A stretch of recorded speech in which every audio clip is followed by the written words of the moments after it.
I think one of the most important things for athletes, and I think for people too, is like you should really try your best to totally understand the black and white, but then you should own the gray. If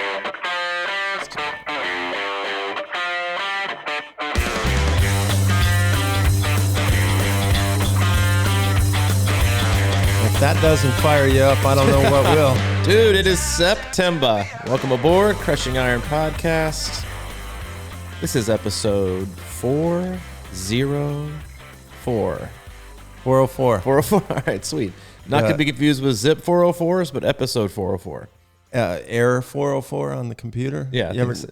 Error, yeah. Page can't be found, Page whatever? can't be found, error 404. Hopefully this podcast won't be an error, but we appreciate you tuning in. Again, this is podcast 404, Crushing Iron. We come to you twice a week, for the most part, Mondays and Thursdays, but always twice. Today is Tuesday, again, September 1st.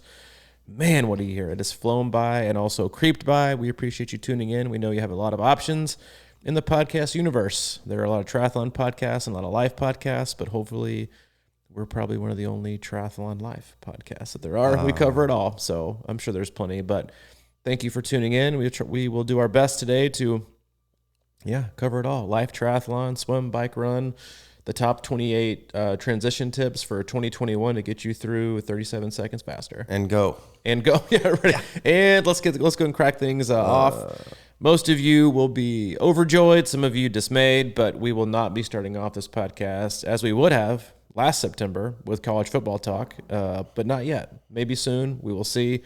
We'll leave team sports out of it today, but we will cover, life and what we're going through, what you're going through. Yeah, that is life. And do our best to communicate in a digestible, consumable way. We have I always say we have no agenda, then I say we have one, so that's a total lie. We don't have any sponsors, we don't have any ads, we do have an agenda, and that agenda is to just talk, keep things open, honest, share our experiences, our struggles, the things we've gone through in the past 10 to 15 years as both coaches and athletes, share stories from our own athletes. Oftentimes we'll hop into our closed Facebook group, which you can search and join by answering one simple question. It's Crushing Iron Group. Search that, we'll let you in. Sometimes we'll go in there and let those athletes that are in there drive the content of the podcast. But for the most part, we just sit back, chat, and you can relax and enjoy the ride today. Yeah. And this is a life podcast, and yesterday life got in the way. It's like, so there we are. Life gets in the way, man. But you know what? We addressed life, and we showed up today, and that's how you should do it. I mean, life happens, and it's funny. I had an athlete earlier today text me that about kind of a change in plans this weekend, and it's like I think the title of the race is like the Gumby 5K or the Gumby 10K, and I want to make sure this is correct. I'm not sure it is, but I'm right. First time ever today. The Gumby 5K and the Gumby 10K, and she was saying, "Hey, I'm gonna do it this week," yada yada yada, and I was like, "Hey, it's a great time to be flexible." Everything should be Gumby right now in terms of being flexible with life, flexible with training. We should all be channeling our inner Gumby. He doesn't have the greatest complexion, but he is incredibly flexible. And hey, listen, if you can't be flexible right now, which I know a lot of athletes have a hard time being flexible. Most athletes have a hard time even being encouraged to be flexible or really granting. That's actually one of the most important aspects I feel like I have as a coach in terms of like implementing and hopefully changing behaviors within athletes is encouraging ownership of flexibility and showing ourselves grace of not being so rigid to the structure that we see. Because when you look at Training Peaks or whatever training platform you use, Final Surge, Days Plan, whatever it is, like you look at a week and you think what I see are absolutes and the have to happens. Sometimes we have that. We have a standing Monday, Thursday, 10 a.m. Eastern, we record the podcast. And that is kind of like our thing. Like, so we also have like a standing, calendar date of this has to be done at this time. And obviously we've been flexible in the past. We were flexible yesterday. It's like, and you feel a sense of ownership, but you also have like a feel of, I feel like indebted to make sure this happens at this time. And you're like, well, wait a minute. Like, as long as I get it done and do it right, which is today, then who really cares? And so it's a great time. It's always a good time to be flexible and understanding that life life doesn't get in the way. We just oftentimes misunderstand that as in triathlon gets in the way, or things of what we want to happen, how we want our days to go. We just got to roll with the punches. Yeah. And I know walking away from a podcast is... Are you retiring? Does that sound like my retirement speech? Like that's like I thought you were like gonna do like your Lou Gehrig, like I'm retiring. Like when you walk away from a podcast. Well, yeah, like yesterday. I mean, it does. There's a certain sense of guilt, and I think that over the last couple of days we've had conversations along that lines with each other, and I think that's one thing that, you know, without going too far deep into the personal aspects of our discussions over the last couple of days, I do think it's important to realize that it is okay, and I just jotted that down, the flexibility idea being, you know, own your flexibility, because we do get rigid on ourselves, and we get worked up in our own heads, and we think, God, if we, you know, like you and I will be sitting here, and if we don't get this podcast out, there's going to be thousands of disappointed listeners. And I think that the reality of that is, it's ridiculous to think that. I know, but you know what I mean? That can weigh on you. And if I don't get this workout in, my coach is going to be disappointed, my family, my future self, all these things are going to be disappointed.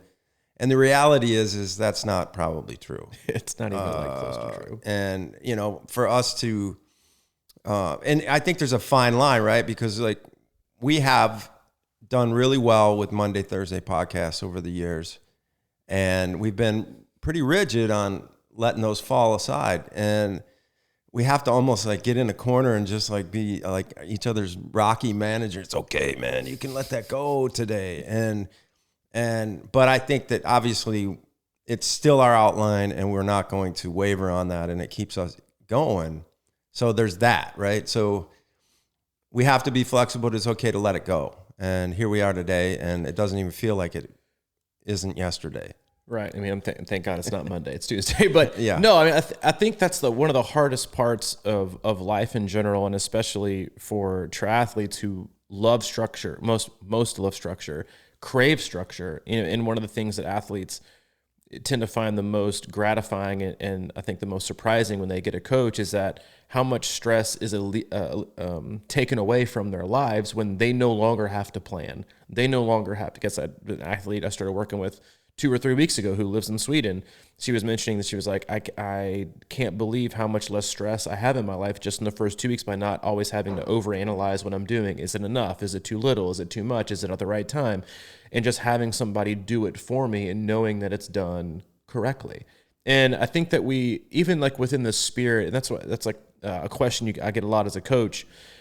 You know, I need to go ride outside, but the terrain is hilly, so I can't do my intervals a specific way. You know, is that okay? I'm like, yes, that's okay. Like, right. I just say, you know, just do your best to keep within the spirit of the intention of the workout, or within the overall integrity, which isn't exact. It's not precise. It's just the overall, you know, it's the overall integrity and intent of the workout is to do this. Then as long as that's your effort and that's what your intent is, then that's okay. You know, it doesn't have to be. I think that's something that we often lose sight of, and myself as well. Like, you know, I struggle a lot with, you know, making sure that I feel like I'm doing a good enough job, and I put a whole lot of pressure on myself to do, you know, X, Y, and Z every single day. And if I don't, I'm like, I feel like a little bit of guilt, you know, behind it. And, right. But the intention is always there. And I think that sometimes and I think one of the biggest pieces of that is that we need people in our lives that support not flexibility, but encourage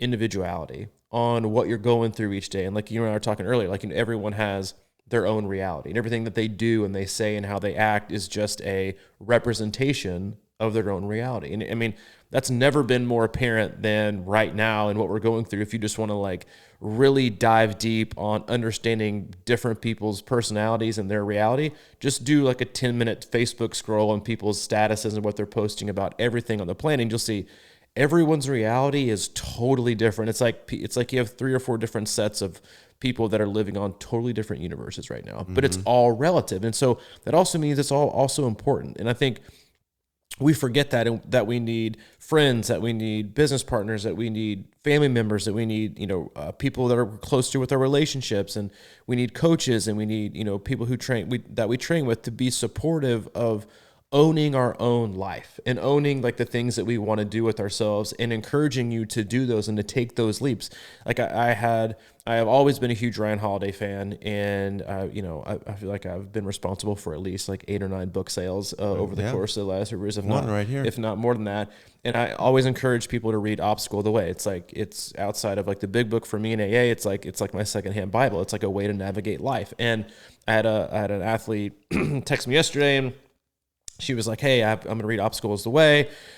If I have any questions, can I ask you? Well, my first response was something I usually ask, like, well, you have questions for a person who didn't write the book? Like, yeah, I really can't help you there. But then I also followed it up with, if you have questions, when you're reading something like, The Obstacles of the Way, which is about Stoicism, that if you have questions, those are the questions you need to work on to answer yourself. Like, oftentimes we always look for a quick response or a quick, yes, or you're correct. It's like but that doesn't mean anything. And it's not something that's concreted because we've done the work to believe it or work our way through it and working our way through our feelings. And we need people to encourage that. We don't need people to necessarily hold our hand. We need people to empower us to make these decisions that are positive, even if they feel negative at the time. Like, you need, like, 99.9% of the time as a coach, I tell verbally athletes to not work out, which you would think is the opposite of what coaches should do. He's like, oh, are you a rah-rah coach? You get to work out, get the work done. I don't care if it's 10 o'clock, at night, you need to get out and just do the work. I'm like, no, you need to go to bed, and that's like, but it's about empowering people to rid themselves of guilt. And a lot of athletes feel like this heavy burden of guilt and shame when they don't work out. It's they're doing one of 3 things. They're letting down their current self, they are inhibiting their future self, or they are confirming their past self that has gotten them to a point to where they feel like they have, embedded this personality trait that is, I'm not good enough, I'm not fast enough, you're never going to be this. And when you don't do that, and when you make a mistake or you choose to take a day off, or life gets in the way and your energy is low and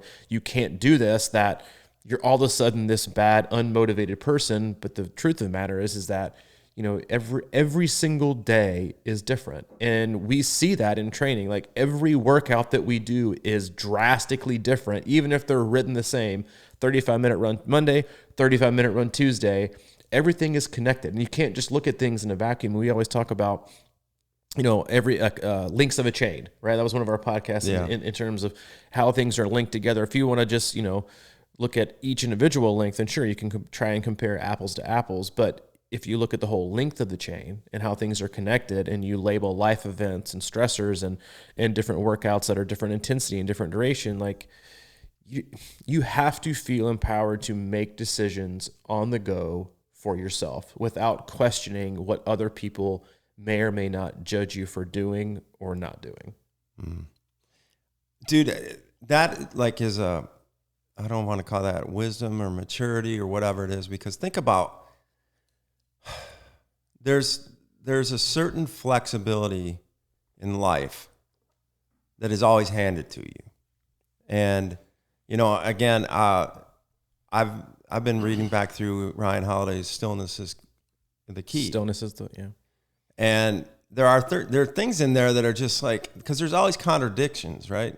Of everything, right? Like, he was talking, I think, about Winston Churchill and how, he led with Winston Churchill in the section about physical prowess, or you're taking care of your body. It wasn't the mind or the spirit part. It was the body. And Churchill, by all accounts, was overweight and all this sort of stuff. But so he was also very social and all these kind of things. And when we put ourselves in these training plans and our goals for doing a race, 8 months from now or whatever, the rigidity that we can kind of automatically place on ourselves is pretty intense. So it's like, the other night, is this the right decision to eat the Oreos? Or not the Oreos, the Reese's Pieces cake or whatever the hell it is? Almost always, yes. See, that's what I mean, though. No, and I get it. The path, like going through recovery or whatever, it's like, I'm sure there's a point in your life where I can't go here, I can't go here, I can't go here, I can't do any of this stuff because it's a pathway to destruction or whatever you want to call it. But at a certain point, you're like, I can have some Reese's, or I can do this, or I can, like, to me, that is the ultimate, like, understanding of yourself. When you get that, when you, I was thinking about, okay, so you're talking about working intervals into longer rides or things like that. That was always a concept, especially when I was starting. I was like, what? I mean, like, we're going to ride Natchez Trace for 4.5 hours or 5 hours. I said, that is enough. You know what I mean? Like, I don't need to work intervals into this. Yeah. And the reality was that was kind of true, because when we would go ride, it would be like 5 or 6 of us, just like we'd bring balls. It home. I mean, it was we'd like bring it home strong. We would always bring it strong, and we would always do one thing. For me, it was easy to break that thing up, because to me, it was always about, let's just go tackle the hills hard. Go after the hills, and then whatever happens in between happens in between. And that, to me, is a fair trade-off for whatever interval ride you wanted to prescribe, right? It was like you're gaining, you're building, and you're going through it. So there's a lot of those moments, I think, in life that we have to be able to, almost on the fly, understand that this is going to be okay. And then I love that you open with the flexibility part, because I think that's always the toughest part. It's always the toughest part. I mean, I remember when we had campers in, this was a couple years ago, and I was running every day. It was one of these, like, I'm on a everyday run, no matter what, 2 miles, whatever. And these guys were staying with me, and it was Ross and a couple other guys, and we all, the day we rode and swam, we did everything already, and then we went out to dinner and just plowed down a bunch of food, and we got back to the house, and I was like, all right, everybody, and they were like, what about your run, man? And we just ate, and I was, of course, in a stubborn place, so I was like, all right, I'm going to run.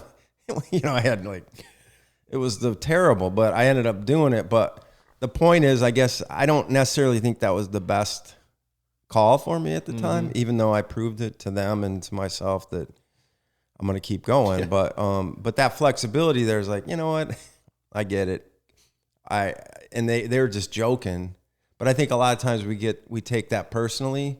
So we have to understand that maturity level of understanding when we can be flexible, and it's okay. And it's okay to go off the path a little bit. In fact, it's probably a good idea, because this 24/7 discipline, I mean, not many people are cut out for that.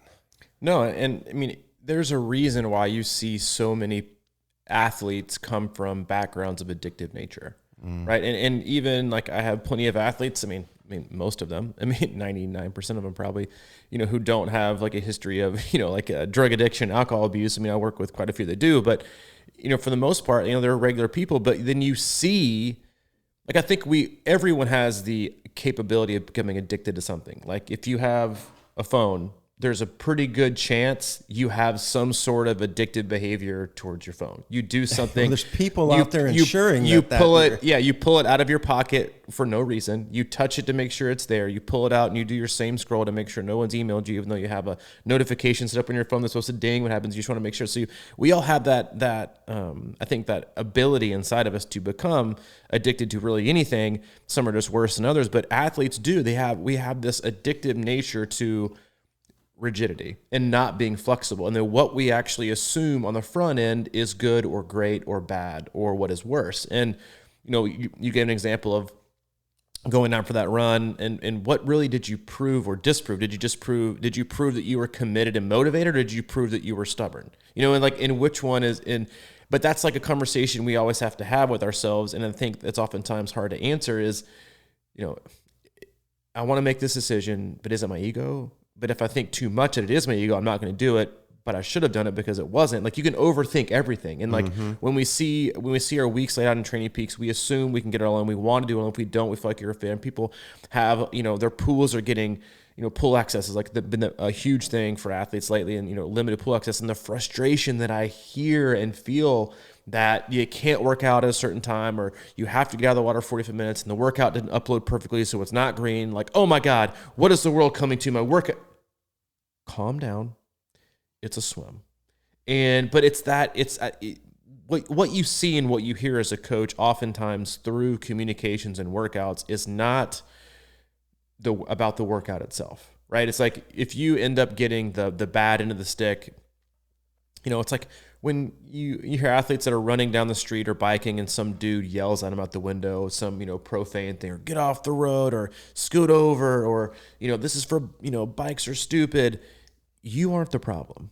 You're just, in the way. You're just like, they're obviously having a very bad day. Something set them off and they have chosen you to take it out on. And athletes do that with their workouts, that in the circumstance and the environments that they're in, it's like, it's kind of like, who is going to be or what is going to be my last straw?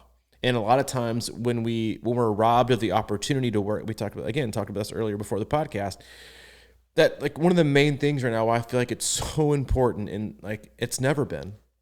Well, I think so many people are thinking one way about training right now, that I don't need to train. There's no racing coming up. And I get that. Some people are performance oriented only. But still, if you're performance oriented only, the thing is you should be working out even more right now than you ever have been, because you have the opportunity for most people. But the other part is that like working out and training and having those structured, maybe that's what it is. Maybe when you see a week of training, you see opportunity for you.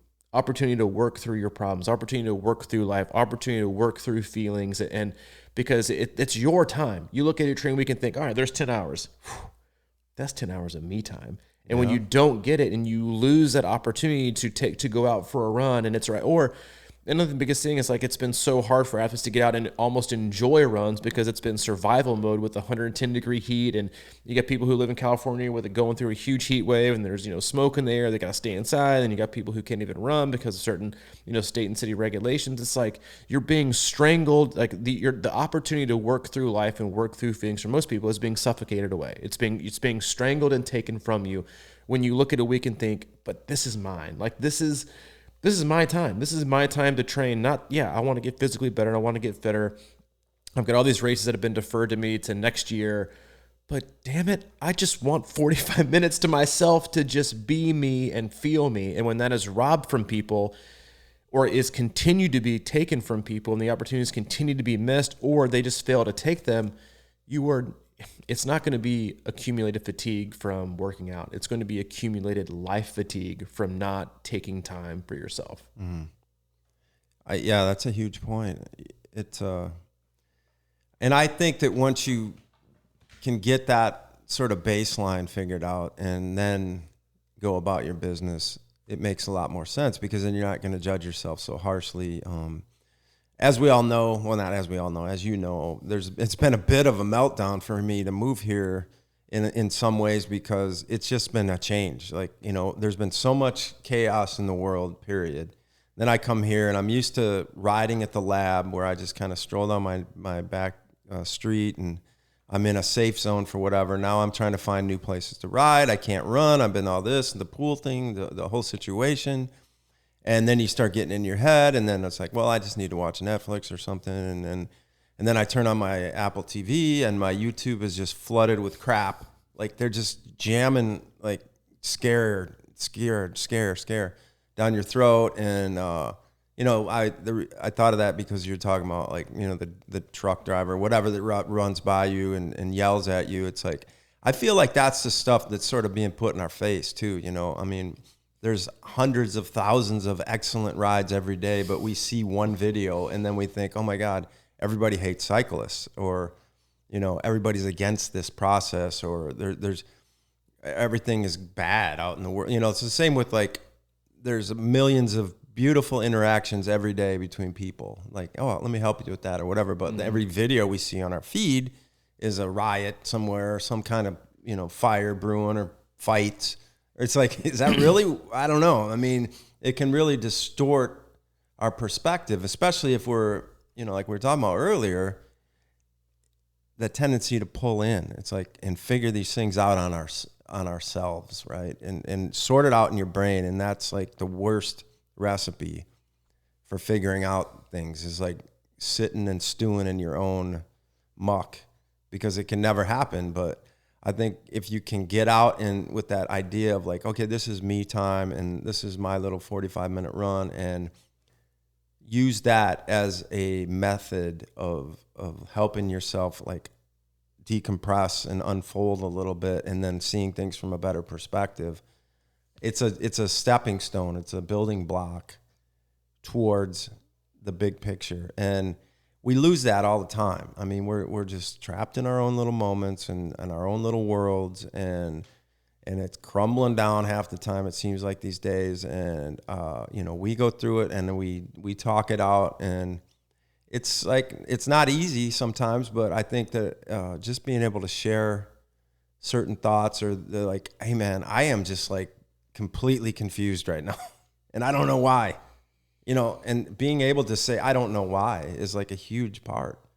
It's just whatever. And then you just get that out, and then it becomes sort of a way to get to the bottom of what's going on, because you're releasing. Think about the stress level that you create on yourself sometimes because you're missing a workout or you feel bad about that. And that, like, again, nobody else is thinking about it but you. And you kind of just keep piling that on, and it gets murkier and murkier. So I love what you're saying about it isn't just about getting better and stronger for a race down the road. It's an opportunity to let yourself kind of flow in the life a little bit more, and just let yourself release, because you can kind of create tension in your brain that's difficult to deal with. I mean, I think, what you're saying there to me is when, like, as a coach, you're not your number one job. Well, kind of one of your main jobs is to get athletes to understand and to know themselves. And, what I mean by that is, like, you don't want coaching, and coaching isn't and shouldn't be, and it shouldn't feel like a dictatorship. It shouldn't say, you do this at this time at this exact thing, and if you don't, that you're failing. Like, an athlete that I just started working with, I'm just coaching this athlete in swimming, and she emailed me over the weekend and was like, hey, just so you know, like, I missed the end of this workout. It wasn't because, I just don't want you to think that I'm that kind of athlete that's going to skip parts of my workout. It's driving me crazy, but my friend had to go, or swimming together, whatever. And my response was, okay, like, that's the last thing you should be worrying about. Like, you missed 8 50s, big deal. Like, in the scheme of life, in the scheme of even your training, you're never going, even if you missed 8 50s a week for the entire year, you're never going to get done with the swim portion of a race and think, you know what it was? It was 8 50s. But it's like, you as a coach, like, it's very contradictory, I think, to even I know this from how other coaches think. You don't want athletes to be totally dependent on you as a coach. Instead, you want athletes to know themselves, to be their biggest number one fan. Like, that's your job, is to get athletes to understand that what you do is it's a coach-athlete relationship. It's not, I'm not you're the dictator. I'm not the person that tells you what to do all the time, and you can't stray away from it. You have to, know yourself better than anyone else on the planet. You may not think you do, or sometimes you may stray from that and lose confidence that you just don't know yourself, which is like the time where you should really hunker down the most and really dig deep and try to figure out what you're feeling and what you're going through. But a coach should be the person who pushes you in a direction to where you become more independent and can make better decisions on your own, because then you're an empowered, smarter, more educated, more fit athlete that can do more things. Like, a coach can't be with you 24/7. That's just not how it works. Even if your coach lives 5 miles down the street, it's more than likely you probably see him like once a week. And if you do, then, what is that really doing for you in terms of going to prepare you and race you? Because they can't just hop in the car and ride with you all day. They can't swim next to you. They can't run with you. Like, and even if they could, this is for you. Like, this journey is for you. You just need people who are supportive. You need coaches that are going to push you and challenge you appropriately in the right directions, not because you want to prove something to them, because of what you need to get out of this for you. And you can get things out of it physically, mentally, emotionally, for some people even spiritually. Like, the journey is yours, and understanding that and owning it for yourself should be the only thing that you care about. It shouldn't be about impressing so-and-so down the street, or what is even my spouse going to think about my time, or I hope my coach is happy with my workout. You know what coach cares about? Coach cares about if you're happy. Coach cares if you're healthy. Coach cares that you have a good perspective. Coach cares if you're not putting, your workouts in front of your family and your friends. And he cares that, you're really focusing on like the things you need to do. Coach cares that you decided to take a day off because you were mentally fried. Coach cares more about you taking a ride down the street with your 6-year-old while they're on the bike than he cares about you perfectly executing a 45-minute zone 2 run. Like, those are the things that pile up and create the journey for you. Like, this is yours. Like, and people are just leaving their journeys and quitting their journeys and throwing them by the wayside because there isn't some end expiration date. Well, guess what? There isn't an end expiration date to your journey. You're just going to have to start over from 3 levels before or 2 years back but it's not the race you're missing. It's the journey that you're choosing not to participate in and what you can learn along the way. Like, that was the biggest thing for me when I quit. Leadville got canceled and work was getting crazy and the hub's trying to open and, there's so many things in life going on. I didn't train for like 4 or 5 weeks. And what I realized was I wasn't missing racing. I was missing like being in the journey. Like, I was missing, cause it's mine. Like, everything we do in life. And it doesn't mean that you're selfish. It doesn't mean that you don't have other people that you're trying to put first. We all have our own journey. When we die, you go to your funeral, it's going to be about your journey that you had. And that's how people are going to remember your journey. And yes, you're going to impact people along the way for the good and the bad. But what you're going to remember is that's what people say when they get done with these huge races. And I get that people might not understand and wrap their brain around that if they haven't done and they haven't had the chance to complete these huge races they've been training for a year, and that opportunity has been taken away from them. But I promise you, like, we've been there, we've done it. Yes, you remember the race, but if you had to trade the race one-day experience for the journey along the way, you're going to pick the journey every time because of the things that you learn, the things you go through, the people you meet, the things like, that's what you would choose the most of. And I think that people are abandoning their own journey because of this expectation of what it's going to culminate in as a race. And the culmination of your journey, you won't even really fathom or feel for another 2, 3, 4, whenever you retire from this hobby that we call our sport. Like, and the things that we can do along the way, like, that's part of it. And the cool thing about it is that you literally can do something and be a part of your own journey every single day if you really want to, versus 1 day a week, take a week's off. Like, that's not the journey that you're going to admire or want for yourself. And you wouldn't want it for, I always tell parents, like, that are really, really hard on themselves. Like, well, so let's flip the roles real quick. Let's say your 10-year-old walks in the door and was like, oh, man, I really wanted that run to be better. Mom, I was really hoping I was going to run 8:30s today. I'm just so disappointed in myself. Like, what would you say? Yeah, you're right. Like, you should be running 8:20s. Like, you need to get your shit together. This is not the kid that I, tried to raise here last week, right? Bro. No, you're gonna put your arm around him and you're gonna be like that's okay. Like, did you do your best? Did you have fun? Did you enjoy it? Yes. Okay, then leave the rest at home. And like, we should all parent ourselves the way that we try to parent, hopefully, our kids, even though some parents are not like that. They are very much like, yeah, you're right, you should be in the 750s right now. But that's a topic for a whole other day. Yeah, that's a whole. I'm not going to go there. Man, the process, right? We were talking about that earlier, about how whenever I used to own a screen printing company, and every time we'd start printing shirts, all I could think about was it being over. Done. I wanted it off the plate. And I think a lot of us have a tendency to look at runs that way, or rides, or whatever it may be, without this idea of how kind of fascinating it is to feel different feelings as you're going and work through certain things. And how do we appreciate this idea that, like, after training for 8 years for Ironman races, I still dread that first mile of running. It's like, it becomes this, like, tinkering, like, okay, what's going on here? I'm not quite feeling it. We all want to have that feeling that towards the end, that majestic high of our run turning into this, like, wow, this is the answer. And it's just sort of like, we're clean, we're clear, we're happy, all that sort of stuff. But we can't appreciate the what it takes to get there. And I think that is one of the more difficult things in life about whether it's getting out of bed in the morning and you're creaky and you're staggering around like, man, I don't know, this day is not going to be, and it's like perpetual. Every day almost is like, I mean, I'm sure people spring out because I've met them and they say, man, I just wake up and I'm just going, you know?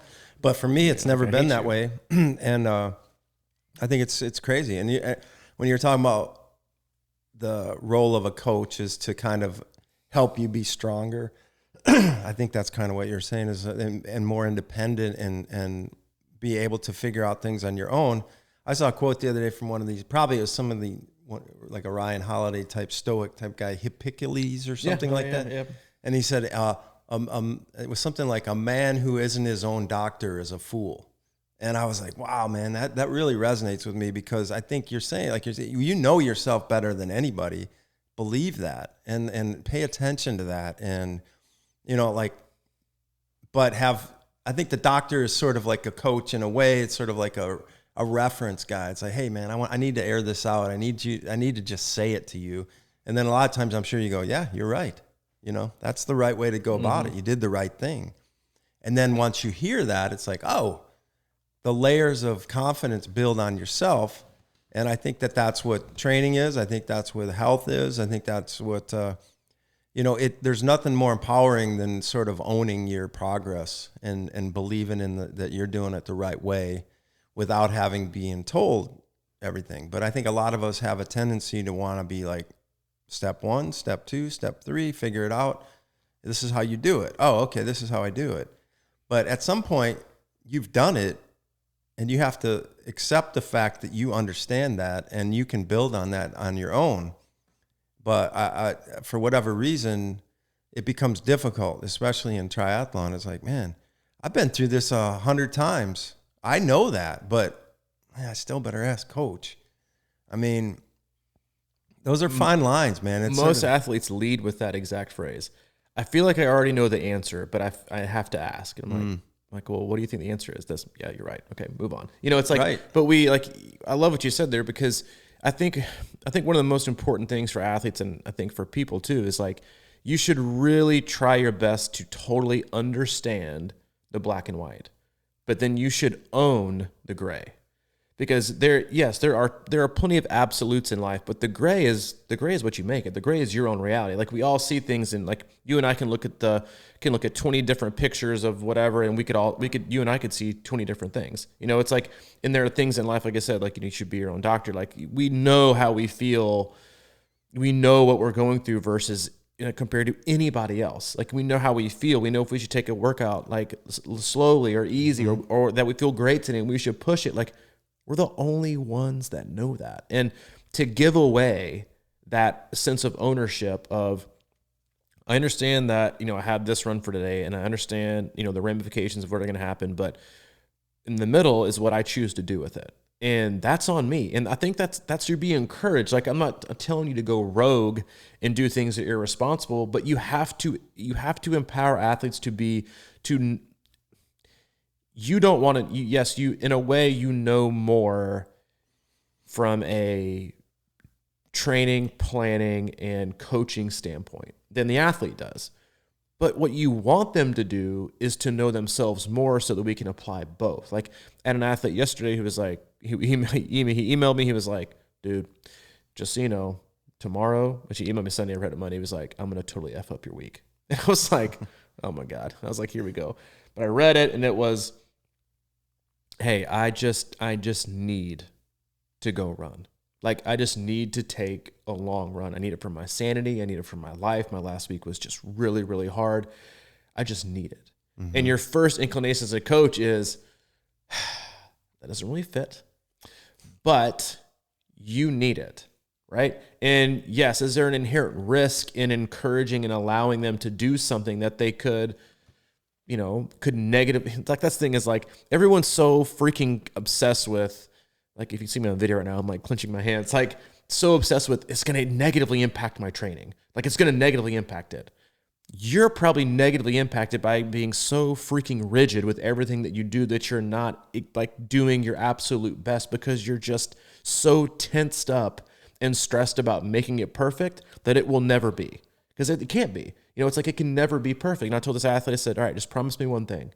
You'll listen to your body and you won't hurt yourself. That's it. And he goes out and he runs 20 miles and had the best day. Had the total best day. He was like, dude, that's exactly what I needed. I appreciate you. Like, and now, if you're one of my athletes and you're listening, this is not a stamp of approval for go run 20 today. This is a pledge of support of you only know what you need. And as a coach, I wouldn't have looked at his training and been like, you know what he needs? 20-mile run Monday. No, I'm seeing a couple of days off that are missed, and I'm thinking, dude needs a break. But to you, a break might be going out and getting away from life and, having 4 kids stuck at home in a pandemic. And like, I need a 20-mile, not for my body and for my training for the race I'm doing in 4 months, but I need it for my soul and I need it for my mind. And that's what, as a coach, you have to be aware of all the time is it's not about you. It's about them. And it's about what you can do to support them. And some days it is just saying like, just have at it. Like you do you, because those are also the days where they learn the most. And you have to be, as a coach, you have to be flexible. And it's taken me a long time to understand and really embrace that.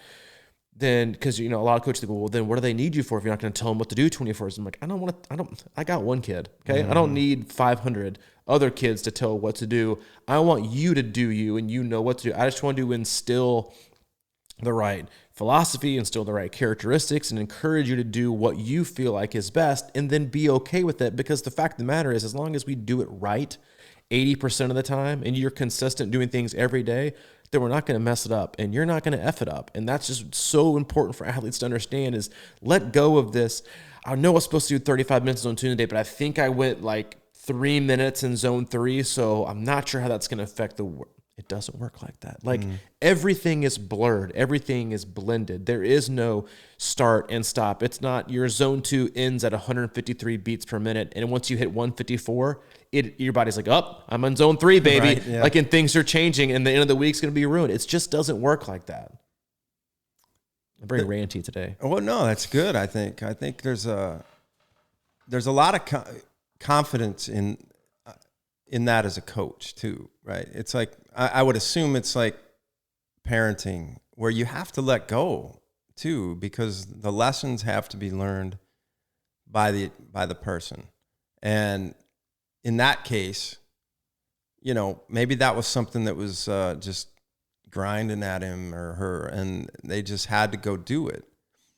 And what they learn from that is going to be more valuable than anything you can, teach them by always reining it in. Like like, here's how you have to live your life and whatever. And what they gain from that is maybe they're going to be like, okay, now I get what you were saying. This was a dumb move, but it's like crystallized now, right?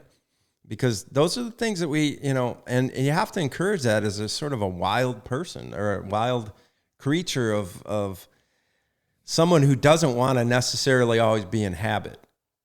I think that's our natural tendency is to break habit, and even though it's a weird concept to think about that, but we have this wildness in us and we have to let that go sometimes. And I think that when we can do that is when we start learning things, or we break through and we figure out new things or see things from a different perspective. Because it's one thing to just sit there and go, okay, like you're saying, I can't go to 143 beats a minute. Why? It's sort of like, it is a weird one, man. Like I'm, as you know, not as married to all that kind of stuff. And I'm really in this like idea of, I want to see where I can go and I know when I can go there. And to be able to have that, I was talking with an athlete we had here this weekend about how I really work on calibrating my internal power meter. It's always been kind of a joke, but like, to me, that's really an important thing. Is like, I know sometimes when I need to pull back, or sometimes I need to push past that limit. And just to be able to understand that. And I was trying to explain to her, I was like, yeah, I just know sometimes when I feel my muscles doing a certain thing that I'm going too hard. Or if I can feel like, my quads are just like, I feel that little tinge of burn. I'm like, no, pull back. That's not zone 2 anymore, or whatever the case is. And that's sort of how I live my training life in a lot of ways. And you've seen it, but there's a lot of value in playing around in that gray to find out what shade that you're more drawn to, right? I think athletes struggle a lot between, like they really truly struggle with maybe just forgetting that like you're writing your own story. This is yours. Like, and I think we forget that we should, like, anything that we do ourselves, we take more ownership of it. Like parents do this all the time. Like, I want you to earn it because if you buy it, it's going to matter more to you. Like if I go out and I buy you a car, it's not going to mean as much to you. You're not going to take it to get the oil change on time. You're not going to, change the brake pads. You're not going to wash it. You're just going to be a freebie, right? But if you go and you work hard and you accumulate, $3,000, you go buy your very first car, like the pride that you're going to have for it is going to be significantly different than the admiration that you have for one that was given to you. And I think that when it comes to your own training journey, yes, you need people to support you in pushing you in that direction, but the journey is yours. Like it is 100% yours. You might have people that are going to cheer you along the way, and coaches that are going to, tell you what to do, but you do them. And like an athletes do that, like they have a great race. I'm like, man, I can't thank you enough. Like what you've done for me. I haven't done really that much. If you look back and think of the amount of time that I spend creating your training plan and you just going out and working out and training 12 to 14, 15 hours a week for 40 weeks, you did the work. It's like, it's your journey. You're helping them along the way. You're sitting behind them, but you're the author of your own story. I might be sitting there looking like, all right, let's proofread this for a minute. But let's be honest, if we're writing anything, the last thing you want me is proofreading, but you get the picture. Like it's your own, it's your journey, and the ownership that we should take of that and the pride we should have in what we're able to accomplish and that it's ours. Like those are what make things so meaningful. Those are what make our memories so much more concrete and more valuable to us, and that mean more, that enrich who we are, is that like, it's mine. There isn't a copy and paste life that is a complete, utter, mirrored image of Robbie Bruce's life. It's just mine. No one else's. And the same goes with triathlon journeys and like getting to race days, and you want to compare this and this and this and this and this and this to so-and-so. And like, well, I don't know how I'm not faster, or I don't know why they're doing differently, because everyone is different. Like nothing is the same, right?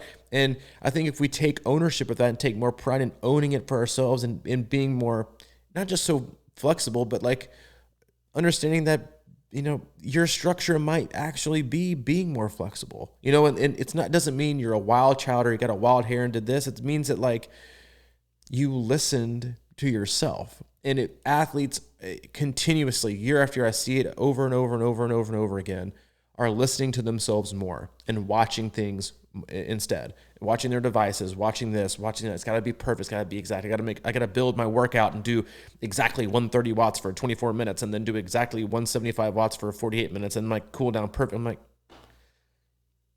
that seems like misery. Like to me, I am like a happy medium. Like, you're very much the go with flow. I'm not a super tech guy, but I like hang out in the middle. But like, there's just this obsession with exactness that I feel like when you get done with it, it's like, what do you get more enjoyment from in creation of a positive experience and a journey that you get to it? Because that's what everything we do is an experience. And what's the experience for you? The trainer ride that was an hour and 15 minutes where you executed things perfectly with no up and down, not listening to your body, but watching a dial, or the 2.5 hour, 3 hour group ride. Like I had a dude this last weekend who I had like 4 hours of this, and I think it was like 5 or 5.5 hours. And he was like, dude, met up with a buddy and we smashed it for like 4.5 hours. And they did like 100 miles in like 4.5 hours, just absolutely demolished it. And he was like, dude, I felt so great and had a blast. What are you supposed to say as a coach? Well, Eric, you were supposed to do 5 hours in zone 2 today with a perfect intensity factor of 0.71. You would have rather watched paint dry. Like you would have hated that versus the experience that is what you do. And so as a coach, your job now is to say, all right, well, you may have gone a little overboard on Saturday. Let me change things down the road so we can soak that into where it really isn't a negative effect, because it's not just one ride. Like it's just, if you do it every day, it can be a negative, but like live your life and live your training and listen to yourself because it's yours. And I promise you, you will love what you do and not feel so indebted to your training, but it will just become part of what you do and what you want to do because it's yours. It's not homework. It's yours. It's your work, and you take pride in it and you love doing it. So you know what? You're going to do it more, and it's going to enrich you more, and you're going to love it more. So you know what? You're going to do it even more, and you'll be more consistent, and then you can see results. It's like, I know it's like the chicken for the egg kind of thing, but it's like, that's what happens. It's like, it's yours. And it's, even if you have a coach or you don't, like, it's yours. You just might have more support or less support than the next person. Mm-hmm. A couple weeks ago, or a couple podcasts ago, I think, for the tennis coach in me that got fired, you created a very good lesson. And I think it was Chris Everett. You said that used to say, aim a foot inside the line. Mm-hmm. And I was thinking about that as you were just talking, how you're the coach who puts the lines up there, right? And you design the court, here are your boundaries. And sometimes you got to aim. I mean, like, sometimes you got to go for that line, you know? I think that's what this is sort of about, is like, there's a good thing. Most of the time, keep it inside and keep hitting it back. But every once in a while, you got a 100-mile ride staring at you, and you got to go for it and see if you can hit that line and, like, scoot that ball past them on the tape or whatever, you know? Like, and I think there's really good analogy there as far as, like, what you're doing is you're designing the court for them, and it's like, hey, what you can, that's infinite. The possibilities within those lines are just coloring the lines, man. Yeah, there's just so many different ways you can play those lines, you know. And that's always been that, you know, growing up in a creative space or whatever, is always like, I'm outside the box, man. I'm outside the box. And at some point in my life, I realized that there's infinite space within the box too.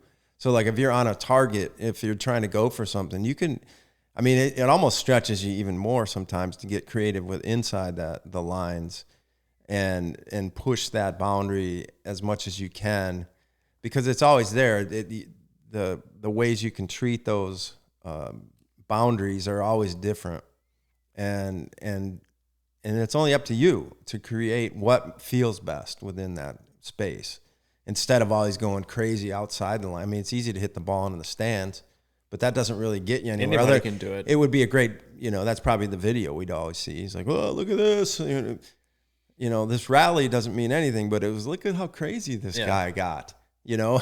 Just like, everybody loves the fantasy. I mean, those are highlights, you know, but yeah, I mean, it's a great, like, that's why, I mean, tennis is a great analogy, because, like, when you wake up in the morning, you start your point.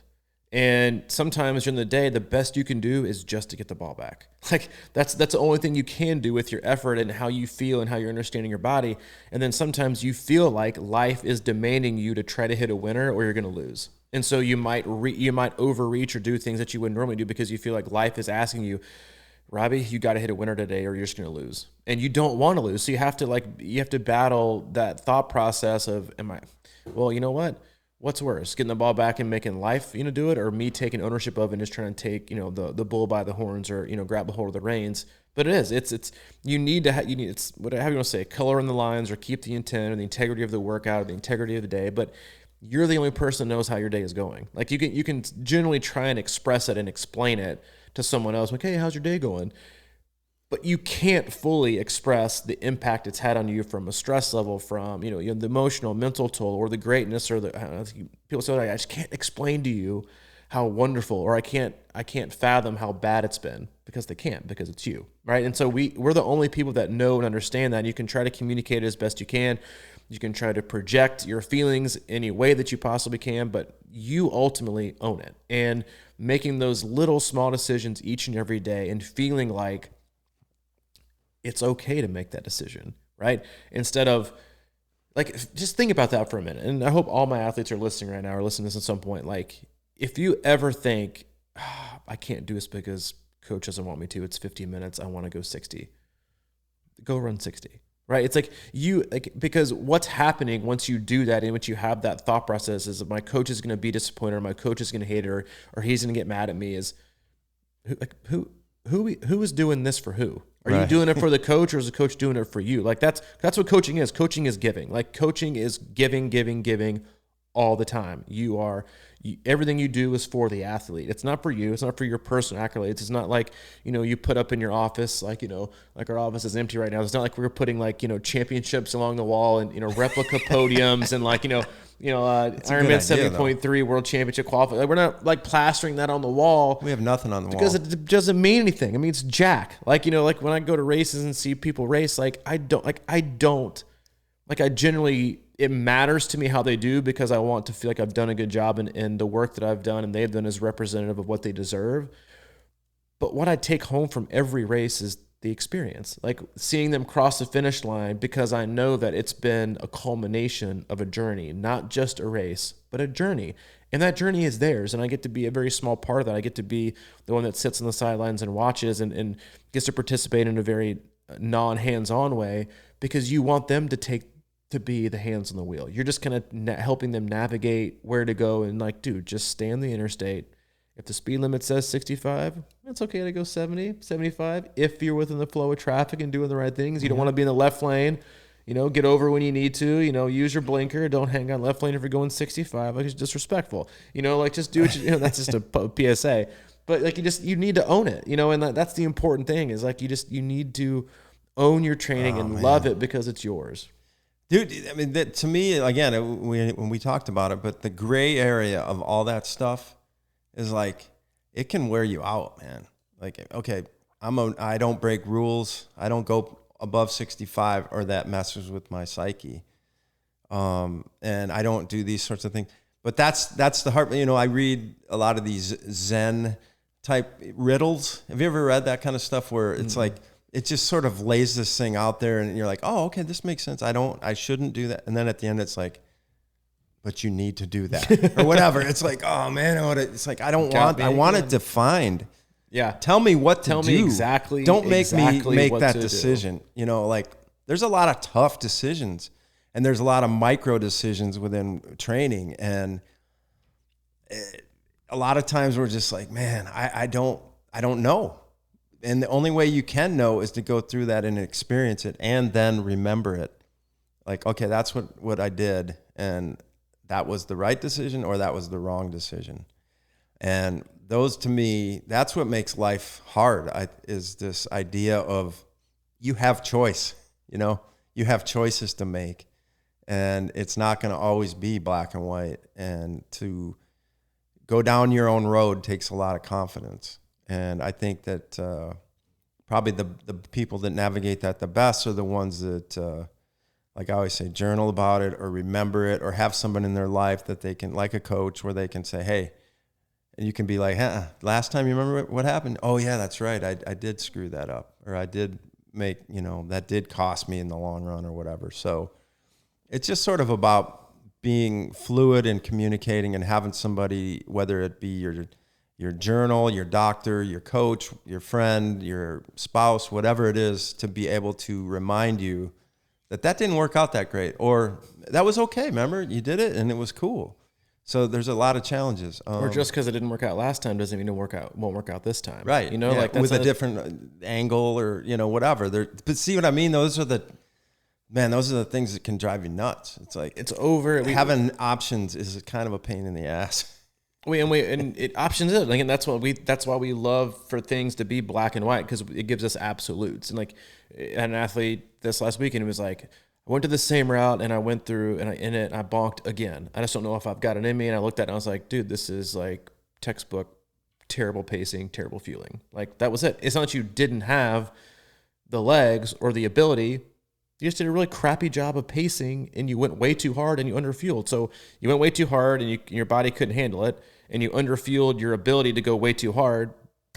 The answer is you bonked. That's it. It's not because you're wrong or you don't have it. It's because the lead up to it led to that, and now you can go back and fix it, right? But that's the problem solving, which is why I love triathlon, because it is problem solving all the time. It's critical thinking. It's so many moving parts. It's 3 different sports, and it's nutrition, and it's recovery, and it's it's peaking and building, all these things interlayered, while also dealing with someone's human body that you can't be inside of. That's just it's hard, and that's also why I think people gravitate towards it, because it's hard, right? And we like to tackle things and work through things that are very difficult.